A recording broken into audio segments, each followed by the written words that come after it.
তো দেখো, আজকে যে অত্যন্ত গুরুত্বপূর্ণ একটি বিজ্ঞপ্তি সম্পর্কে আলোচনা করব, যেখানে তোমরা দুই ধরনের শিক্ষাগত যোগ্যতায় বিভিন্ন পোস্টের জন্য অ্যাপ্লিকেশন করতে পারবে।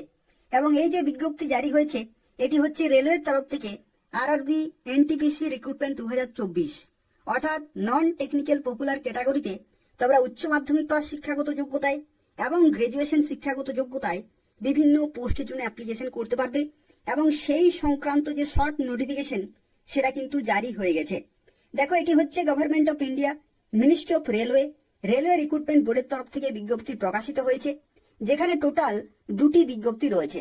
একটি হচ্ছে 05/2024, আরেকটি হচ্ছে 06/2024, অর্থাৎ টোটাল দুটি বিজ্ঞপ্তি রয়েছে, যেখানে গ্রাজুয়েশন লেভেলে এবং ক্লাস 12 পাস লেভেলে তোমরা বিভিন্ন পোস্টের জন্য অ্যাপ্লিকেশন করতে পারবে। দেখো, প্রথমে যে বিজ্ঞপ্তি রয়েছে এটি হচ্ছে 05/2024 এবং এটি হচ্ছে গ্রাজুয়েশন লেভেলে, অর্থাৎ গ্রাজুয়েশন শিক্ষাগত যোগ্যতায় তোমরা অ্যাপ্লিকেশন করতে পারবে। এবং এই বিজ্ঞপ্তির ক্ষেত্রে অ্যাপ্লিকেশন শুরু হচ্ছে 14 সেপ্টেম্বর 2024 তারিখ থেকে 13 অক্টোবর 2024 তারিখ পর্যন্ত, অর্থাৎ পুরোপুরি এক মাস ধরে অ্যাপ্লিকেশন চলবে। এবং দেখো, এখানে যে সমস্ত পোস্টে তোমরা চাকরি পেতে পারো তার মধ্যে রয়েছে chief commercial cum ticket supervisor, station master, goods train manager, junior account assistant cum typist, senior clerk cum typist, অর্থাৎ এই সমস্ত মূল্যবান পোস্টে তোমরা চাকরি পেতে পারো গ্রাজুয়েশন শিক্ষাগত যোগ্যতায়। যেখানে দেখো বেতনের মান রয়েছে লেভেল 5 এবং লেভেল 6, অর্থাৎ দেখো লেভেল 5 এর ক্ষেত্রে তোমাদের জানিয়ে রাখি 29,200 থেকে 92,300 হয়ে থাকে লেভেল 5 এর বেতন, আর লেভেল 6 এর বেতন হয়ে থাকে 35,400 থেকে 1,12,400 টাকা, প্লাস তোমরা 50% ডিএ পেয়ে যাবে, এইচআরএ পেয়ে যাবে এবং আরো বিভিন্ন অ্যালাউন্স গুলো কিন্তু তোমরা পেয়ে যাবে, অর্থাৎ অত্যন্ত ভালো মানের বেতন রয়েছে। এবং দেখো, মেডিকেল স্ট্যান্ডার্ডের ক্ষেত্রে B2 রয়েছে, A2 রয়েছে এবং C2 রয়েছে, অর্থাৎ এই সমস্ত মেডিকেল স্ট্যান্ডার্ড অবশ্যই তোমাদের সিলেকশনের সময় কোয়ালিফাই করতে হবে। এবং বয়সের লিমিটের ক্ষেত্রে দেখো, তোমরা 18 থেকে 36 বছর পর্যন্ত অ্যাপ্লিকেশন করতে পারবে যদি তুমি জেনারেল ক্যাটাগরি হয়ে থাকো। আর যদি তুমি SC ST OBC PWD ex serviceman হয়ে থাকো তাহলে সরকারিভাবে বয়সের ছাড় পেয়ে যাবে। দেখো, বয়সের লিমিট কিন্তু ক্যালকুলেট করা হবে 1 জানুয়ারি 2025 ডেট অনুযায়ী। এবং দেখো, বিভিন্ন পোস্টের ক্ষেত্রে ভ্যাকেন্সি বিভিন্ন রয়েছে, এবং যেখানে টোটাল 8,113 জন চাকরি পেতে পারো গ্রাজুয়েশন লেভেলের ক্ষেত্রে, অর্থাৎ গ্রাজুয়েশন শিক্ষাগত যোগ্যতায় এই সমস্ত পোস্টের জন্য এত সংখ্যক শূন্যপদে তোমরা অ্যাপ্লিকেশন করতে পারবে। এবং দেখো, এখানে পরবর্তী যে বিজ্ঞপ্তি রয়েছে সেটি হচ্ছে 06/2024, এবং এই যে বিজ্ঞপ্তি, এই বিজ্ঞপ্তি হচ্ছে আন্ডার গ্রাজুয়েট পোস্ট, অর্থাৎ উচ্চ মাধ্যমিক পাস শিক্ষাগত যোগ্যতা যাদের রয়েছে তারা এখানে অ্যাপ্লিকেশন করতে পারবে। যেখানে দেখো 21 সেপ্টেম্বর 2024 তারিখ থেকে অ্যাপ্লিকেশন শুরু হচ্ছে এবং 20 অক্টোবর 2024 তারিখ পর্যন্ত তোমরা অ্যাপ্লিকেশন করতে পারবে। এবং কোন কোন পোস্টে চাকরি পেতে পারো, দেখো কমার্শিয়াল কাম টিকিট ক্লার্ক রয়েছে, account clerk cum typist, junior clerk cum typist এবং ট্রেন ক্লার্ক, এই সমস্ত পোস্টে চাকরি পেতে পারো। যেখানে লেভেল 2 এবং লেভেল 3 এই ধরনের বেতনে তোমরা চাকরি পেতে পারো। লেভেল 2 এর ক্ষেত্রে তোমাদের জানিয়ে রাখি 19,900 থেকে 63,200 হয়ে থাকে লেভেল 2 এর বেতন, প্লাস ডিএ এইচআরএ এই সমস্ত অ্যালাউন্স গুলো পেয়ে যাবে। এবং লেভেল 3 এর ক্ষেত্রে 21,700 থেকে 69,100 হয়ে থাকে। এবং দেখো, এখানে মেডিকেল স্ট্যান্ডার্ড রয়েছে B2, C2 এবং A3 রয়েছে, অর্থাৎ অত্যন্ত গুরুত্বপূর্ণ এক একটি মেডিকেল স্ট্যান্ডার্ড রয়েছে। এই সমস্ত ধাপগুলো তোমাদের কিন্তু কোয়ালিফাই করতে হবে। এবং বয়সের লিমিটের ক্ষেত্রে দেখো 18 থেকে 33 বছর পর্যন্ত তোমরা অ্যাপ্লিকেশন করতে পারবে জেনারেল ক্যাটাগরিতে। আর যদি তুমি SC ST OBC PWD ex serviceman হয়ে থাকো তাহলে বয়সের ছাড় পেয়ে যাবে। 1 জানুয়ারি 2025 ডেট অনুযায়ী ক্যালকুলেট করা হবে। এবং দেখো, এখানে টোটাল ভ্যাকেন্সি রয়েছে 3,445টি, অর্থাৎ উচ্চ মাধ্যমিক পাস শিক্ষাগত যোগ্যতায় এই সমস্ত পোস্টের জন্য এত সংখ্যক শূন্যপদে কিন্তু নিয়োগ করা হচ্ছে। তো সেক্ষেত্রে তোমরা প্রত্যেকেই অবশ্যই অ্যাপ্লিকেশন করে দেবে। এখানে দেখো, আরো একটি গুরুত্বপূর্ণ তথ্য তোমাদের জানিয়ে রাখি, এই যে বয়সের লিমিট তোমরা দেখতে পাচ্ছ 18 থেকে 33 বা প্রথমের বিজ্ঞপ্তির ক্ষেত্রে 18 থেকে 36, এগুলো কিন্তু তোমাদের জানিয়ে রাখি 3 বছরের কিন্তু বাড়তি বয়সের ছাড় দেওয়া হয়েছে ওয়ান টাইম মেজার, অর্থাৎ কোভিড-19 প্যান্ডেমিকের জন্য 3 বছরের বাড়তি ছাড় কিন্তু প্রত্যেককে দেওয়া হয়েছে। তো সেক্ষেত্রে এই ছাড় কিন্তু ওয়ান টাইম, অর্থাৎ 2024-এর বিজ্ঞপ্তির জন্যই এই ছাড় রয়েছে।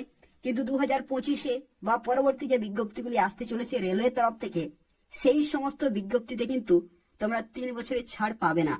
তো সেক্ষেত্রে এই বছর সুবর্ণ সুযোগ রয়েছে, ম্যাক্সিমাম ক্যান্ডিডেট এবার অ্যাপ্লিকেশন করতে পারবে।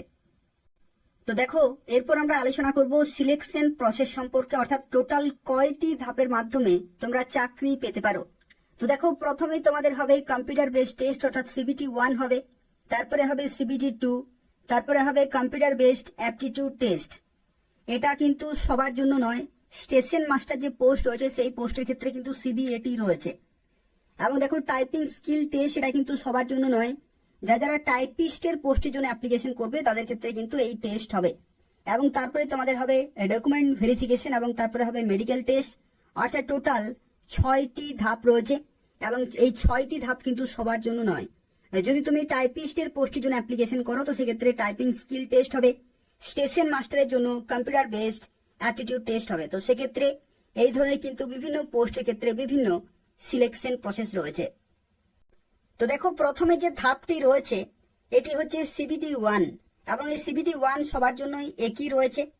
কিন্তু দেখো, এখানে যে সমস্ত সাবজেক্টে তোমাদের পরীক্ষা হবে তার মধ্যে রয়েছে জেনারেল অ্যাওয়ারনেস, 40টি কোশ্চেন 40 নম্বর থাকবে, ম্যাথামেটিক্সে 30টি কোশ্চেন 30 নম্বর, জেনারেল ইন্টেলিজেন্স এবং রিজনিং যেখানে 30টি কোশ্চেন 30 নম্বর থাকবে, অর্থাৎ টোটাল 100টি কোশ্চেন 100 নম্বরের পরীক্ষা, এবং 90 মিনিট তোমরা কিন্তু সময় পেয়ে যাবে। এবং দেখো, নেগেটিভ মার্কিং এখানে থাকবে 1/3। আর যারা স্ক্রাইব নিয়ে যাবে PWD ক্যান্ডিডেট, তাদের ক্ষেত্রে টোটাল তারা 120 মিনিট সময় পেয়ে যাবে। তো সেক্ষেত্রে এটি হচ্ছে CBT 1 পরীক্ষা, সবার জন্য সেম রয়েছে। এবং এই পরীক্ষাতে যারা কোয়ালিফাই করবে তাদেরকে ডাকা হবে CBT 2-তে। কিন্তু তার আগে দেখো, যে সমস্ত সাবজেক্টে তোমাদের পরীক্ষা হবে সেই পরীক্ষার ক্ষেত্রে যে সিলেবাস রয়েছে, অর্থাৎ কোন কোন টপিকগুলো তোমাদের পড়তে হবে সেগুলো কিন্তু এখানে দেওয়া রয়েছে। অর্থাৎ এই সমস্ত টপিকগুলো তোমাদের কিন্তু পুরোপুরি কমপ্লিট করতে হবে।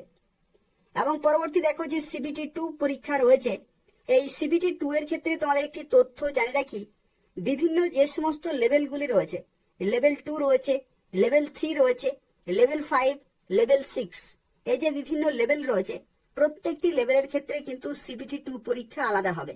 অর্থাৎ কোশ্চেন পেপার আলাদা হবে, কোশ্চেনের লেভেলেও কিন্তু আলাদা হবে। তো সেক্ষেত্রে CBT 2 পরীক্ষা কিন্তু প্রত্যেকটি পোস্টের ক্ষেত্রে আলাদা হবে। এবং যে কোশ্চেনের যে প্যাটার্ন সেটা কিন্তু একই থাকবে।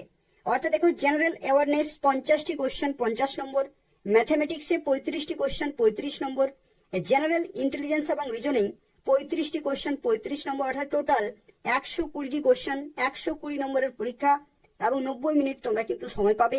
এবং এখানেও 1/3 নেগেটিভ মার্কিং রয়েছে। আর যারা PWD ক্যান্ডিডেট স্ক্রাইব নিয়ে যাবে তাদের ক্ষেত্রে 120 মিনিট তোমরা সময় পেয়ে যাবে। তো এই হচ্ছে CBT 2 পরীক্ষা। এবং এই পরীক্ষার ক্ষেত্রে দেখো, প্রত্যেকটি সাবজেক্ট ওয়াইজ এখানে সিলেবাসটা কিন্তু দেওয়া রয়েছে। ম্যাথামেটিক্স থেকে শুরু করে বিভিন্ন সাবজেক্টের ক্ষেত্রে কোন কোন টপিকগুলো তোমাদের কমপ্লিট করতে হবে এগুলো এখান থেকে দেখতে পাচ্ছ। অর্থাৎ যারা প্রস্তুতি শুরু করে দিয়েছো তাদেরকে এই সমস্ত পুরোপুরি অধ্যায়গুলো কিন্তু কমপ্লিট করতে হবে। এবং দেখো, পরবর্তী যে ধাপটি রয়েছে সেটি হচ্ছে ডকুমেন্ট ভেরিফিকেশন। এবং এই ডকুমেন্ট ভেরিফিকেশন কিন্তু অত্যন্ত গুরুত্বপূর্ণ একটি ধাপ রয়েছে, যেখানে প্রত্যেকটি অরিজিনাল ডকুমেন্ট কিন্তু তোমাদের ভেরিফাই করা হবে।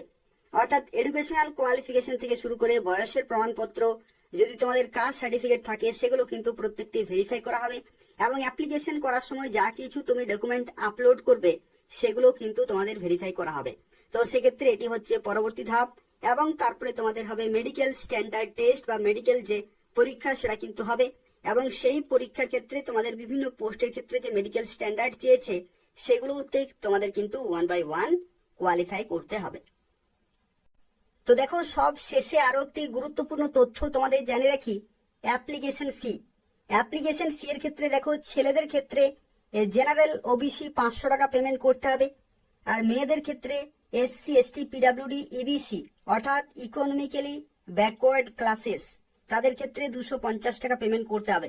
অর্থাৎ এখানে একটি তথ্য বলা কি, যে কোনো ক্যাটাগরির মেয়েদের ক্ষেত্রে কিন্তু 250 টাকা পেমেন্ট করতে হচ্ছে।